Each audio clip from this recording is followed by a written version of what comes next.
ګرانو کتونکو په پښتنه مینه سلام درته کوم.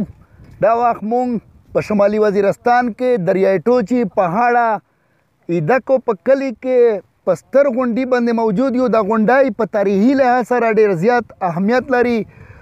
غونډۍ مونږ خلک وړوکي غرکي ته وایي، وړوکي غر شانتې چې کوم بلندي وي هغې ته غونډۍ وایو. دا په تاریخي لحاظ سره دې د وجې نه هم دی چې دا په یوه وخت کې د دوړو سټیټ دارالخلافه یعنی پلازمینه پاتې شوې ده چې د دې ځای نه به ټول دوړ کنټرولېدل او بادشاه به دلته کېناستو.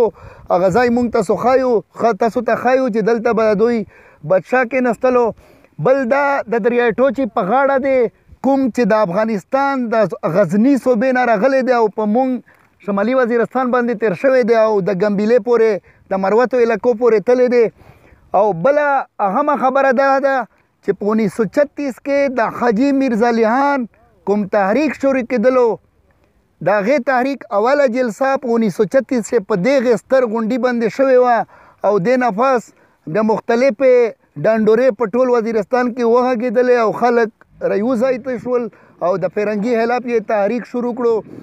بل دلته یو صوفیزم غټ بزرګ هم ښخ شوی دی چې څو مونده مخکې دلته مقبره وه، خو اوس هغه مقبره ورانه شوې ده څو کله مخکې، خو بیا هم قبر یې موجود دی. بل د دې غونډۍ د ستر غونډۍ د مغرب او شمال طرف ته چې کوم کلی دی ایدکو کلی، دا هم په تاریخي لحاظ سره ډېر اهمیت لري. او ملا پوینده چې د مسودو علاقو نه کوم زمونږ یو اتل و په تاریخ کې، هغه ته د دې کلي فنا ورکړې وه او ده واده هم په دې کلي کې کړی و. نو دا ستر غونډۍ په تاریخي لحاظ سره ډېر زیات اهمیت لري.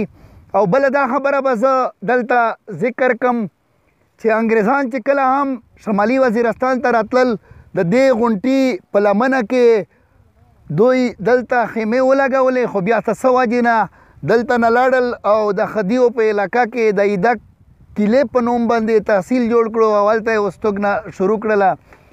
نو تاسو ته مونږ ښایو اوس د دې علاقې او د کلي ښکلا او د دې غونډۍ چې کوم ارد ګرد ملوکو ده یا خوا او شا سیمې دي، د دې ښکلا درته ښایو. ډېره مننه، ډېره شکریه.